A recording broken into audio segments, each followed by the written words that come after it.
मैंने रिसेंटली जेजेके की सीजन 3 का एपिसोड 9 देखा एंड हिगुरुमा मेरा वन ऑफ द फेवरेट जेजेके का कैरेक्टर बन चुका है। अब मैं थोड़ा सा बायस हूं यहाँ पर, एज मैं खुद लव कर रहा हूँ, but Higuruma as a character cool तो है। बट हमारे वकील साहब काफी ज्यादा पावरफुल भी हैं, जिसके पीछे का मेन रीजन है हिगुरुमा का डोमेन एक्सपेंशन, डेडली सेंटेंसिंग। हिगुरुमा का डोमेन बेसिकली एक कोर्ट रूम की तरह एक्ट करता है एंड उसके अंदर जो भी लोग होते हैं उनके ऊपर एक बाइंडिंग वॉव अप्लाई हो जाती है, जिसकी वजह से हिगुरुमा के डोमेन के अंदर कोई भी मारा मारी नहीं कर सकता है। हिगुरुमा के डोमेन की मेन हाइलाइट है उसका शिकिगामी जजमेंट एंड हिगुरुमा के डोमेन के बारे में हम डिटेल में बात करेंगे। एज आज की वीडियो में मैं तुम्हें बताने वाला हूँ कि क्या होता अगर माकिमा हिगुरुमा के डोमेन के अंदर होती एंड उसके ऊपर एक पूरा ट्रायल चलता। ये वाला पूरा सिनेरियो अपने आप में बहुत ज्यादा इंटरेस्टिंग है। हिगुरुमा की एग्जीक्यूशन शॉट एक वन शॉट किल है एंड अगर एग्जीक्यूशन शॉट किसी कन्विक्टेड बंदे को टच भी कर देती है तो उस बंदे का मरना कंफर्म है, वो भले ही सुकूना हो या फिर खुद गोजो ही क्यों ना हो। एग्जीक्यूशन शॉट के अगेंस्ट में फिजिकल ड्यूरेबिलिटी, रिवर्स कस टेक्निक, ये सारी चीजें किसी भी काम की नहीं है। पर दूसरी तरफ है मेरी माकिमा। व्यूक भाई आपकी शादी हो चुकी है, माकिमा इज नो मोर योर्स। माकिमा को मैथमेटिकली मारा नहीं जा सकता है, एज इस बंदी ने जापान के प्राइम मिनिस्टर के साथ कॉन्ट्रैक्ट बना रखा है एंड अगर उसके ऊपर कोई भी डेडली अटैक किया जाता है जिसकी वजह से उसकी जान जा सकती है तो वो अटैक इमीडिएटली नलीफाई हो जाता है एंड उस अटैक से जो इंजरी एंड डैमेज माकिमा को होने वाला था वो रैंडमली किसी जापानीज सिटीजन पर ट्रांसफर हो जाता है। बेसिकली माकिमा को मारने से पहले तुम्हें पूरी जापानीज पॉपुलेशन का सफाया करना होगा एंड अगर कोई बंदा ऐसा कर देता है तो पूरी दुनिया के वन पीस फैन मिलकर उसकी जान के पीछे पड़ जाएंगे। वन पीस खत्म होने से पहले ओडा को कोई भी हाथ नहीं लगाएगा। बट मजाक क्या होगा अगर हिगुरुमा अपनी स्वॉर्ड को माकिमा के आर पार कर देता है। आई मीन क्या होगा अगर हिगुरुमा अपनी एग्जीक्यूशन स्वॉर्ड माकिमा में घुसा देता है।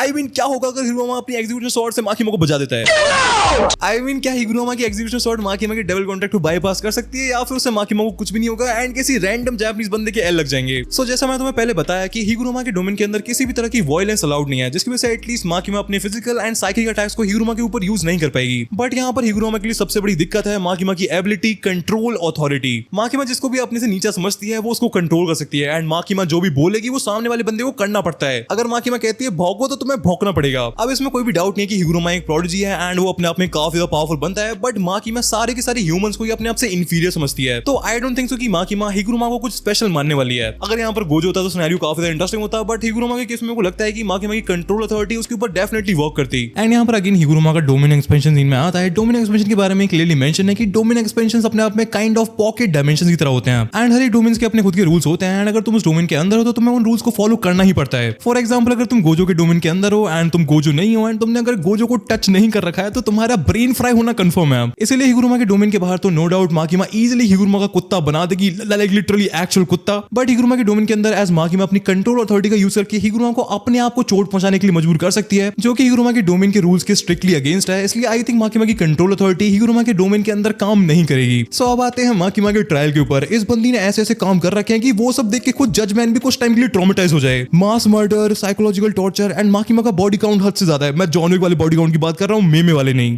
माकिमा पर चार्जेस तो बहुत सारे लगाए जा सकते हैं, बट हमको ये भूलना नहीं चाहिए कि Makima one of the biggest manipulator है। हिगुरुमा का डोमेन जापानीज लॉ को फॉलो करता है एंड रियल लाइफ में जापानीज लॉ में पॉलिटिशियंस, सिविलियंस को जब उनका मन करे तब मार नहीं सकते हैं। बट माकिमा का केस काफी ज्यादा स्पेशल है। जैसा मैं तुम्हें बताया उसका जापानीज प्राइम मिनिस्टर के साथ कॉन्ट्रैक्ट है एंड वो टोक्यो स्पेशल डिवीजन 4 की लीडर है एंड वो गवर्नमेंट के लिए ही डेविल्स को मारती है। तुम्हारे दिमाग में आ रहा होगा कि माकिमा की वजह से तो कितने सारे लोग मरे हैं, तो वो उसे लीगली जस्टिफाई कैसे कर सकती है? वेल जापानीज लॉ में किसी भी इंसान को एक मर्डर के लिए कन्विक्ट करने के लिए तुम्हें मेंस रिया की जरूरत होती है, सिंपल लैंग्वेज में क्रिमिनल इंटेंट। बट जब माकिमा के ऊपर कोई अटैक करता है तो वो अपने हाथों से जापानीज लोगों को नहीं मारती है, पैसिवली उसके कॉन्ट्रैक्ट की वजह से वो डैमेज किसी जापानीज सिटीजन पर ट्रांसफर हो जाता है। तो माकिमा डेफिनेटली ट्रायल में इस चीज का यूज करती है कि मैं उन लोगों को अपने हाथों से थोड़ी मारती हूँ, गलती तो मेरे ऊपर अटैक करने वाले की है। फॉर एग्जाम्पल हिगुरुमा मेरे ऊपर अटैक करता है और उसकी वजह से कोई रैंडम बंदा क्यों तो मैं हार्ट अटैक की वजह से मर जाता है, तो इसमें मेरी गलती थोड़ी है। लीगली मैंने उस बंदे को नहीं मारा है, वो जस्ट एक एक्सीडेंट था। अब तुम लोग कहोगे उन लोगों का क्या जिन्हें माकिमा ने श्राइन में मारा था, उन्हें एज सैक्रिफाइस यूज करके? वेल वो सारे के सारे क्रिमिनल्स थे जिन्हें मौत की सजा पहले से मिल रखी थी। एंड जैसा मैंने तुम्हें बताया कि माकिमा जापानीज गवर्नमेंट के लिए काम करती है, तो वो पॉइंट काफी ज्यादा इजीली रख सकते हैं कि वो तो जस्ट गवर्नमेंट का काम कर रही थी, उन लोगों को एग्जीक्यूट करके। हिगुरुमा के डोमेन में जजमैन रैंडमली माकिमा के किसी भी क्राइम को सिलेक्ट करके उसके ऊपर ट्रायल चालू कर सकता है एंड इसी चीज पर डिपेंड करता है कि माकिमा को डेथ पेनल्टी मिलेगी या फिर नहीं। माकिमा के क्राइम्स लाइक पावर को मारना या फिर उसके क्राइम्स अगेंस्ट ह्यूमैनिटी, इन जैसे क्राइम्स को वो डिफेंड नहीं कर सकती है। एंड अगर जजमेंट माकिमा के ऐसे किसी क्राइम के ऊपर ट्रायल शुरू करता है तो माकिमा को डेथ पेनल्टी मिलना कंफर्म है, जिससे हिगुरुमा के हाथ में आ जाएगी उसकी एग्जीक्यूशनर स्वॉर्ड। ट्रायल तो खत्म हो जाएगा बट असली पागलपन अब शुरू होगा। एज माकिमा का कॉन्ट्रैक्ट उसे कोई फिजिकल ड्यूरेबिलिटी प्रोवाइड नहीं करता है, वो बेसिकली रियलिटी को ही वॉर्प कर रही होती है। ट्रायल खत्म होते ही हिगुरुमा अपनी एग्जीक्यूशनर स्वॉर्ड लेके माकिमा की तरफ भागेगा उसे मारने के लिए, बट माकिमा अपनी जगह से हिलेगी ही नहीं। उसे गंदी आदत लग रखी है जस्ट हिट्स को अपने ऊपर लेके रैंडम जापानीज लोगों के लोमड़े लगवाने की। हिगुरुमा फुल स्पीड में माकिमा की तरफ जाता है एंड अपनी एग्जीक्यूशन स्वॉर्ड उसकी चेस्ट के आर पार कर देता है एंड माकिमा इमीडिएटली गिर जाती है एंड मर जाती है।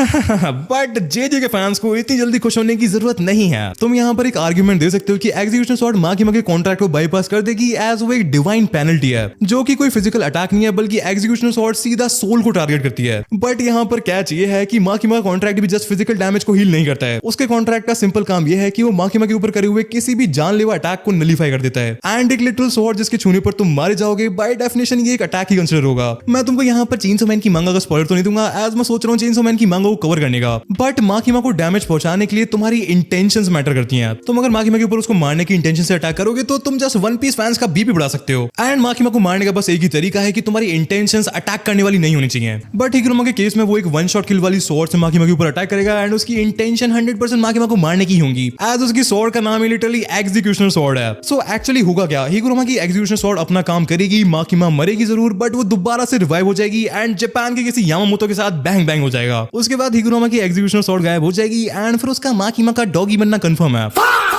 सो मेरे को लगता है यही होगा अगर माकिमा एंड हिकुरुमा भिड़ते हैं। बट अगर तुम्हारी ओपिनियन मेरे से डिफरेंट है तो मेरे को कमेंट्स में जरूर बता सकते हो। ऑल्सो मैं एक वीडियो पर काम कर रहा हूं जो कि है माकिमा वर्सेस गोजो फ्रिकिंग सातोरो, इसलिए अगर तुमको वाली वीडियो जल्दी से जल्दी चाहिए तो वीडियो को लाइक करना, चैनल को सब्सक्राइब करना। एंड हाँ, अगर तुम इस वाली वीडियो पर 500 कमेंट्स करवा देते हो तो मैं पूरी की पूरी चेनसो मैन की मांगा कवर कर दूंगा, एज वो मेरे को बहुत ज्यादा पसंद है। एनीवेज कल्चर गैंग, मैं मिलूंगा तुमसे नेक्स्ट वाली वीडियो में जो कि बहुत ज्यादा क्रेजी होने वाली है। तब तक के लिए love you all, peace out.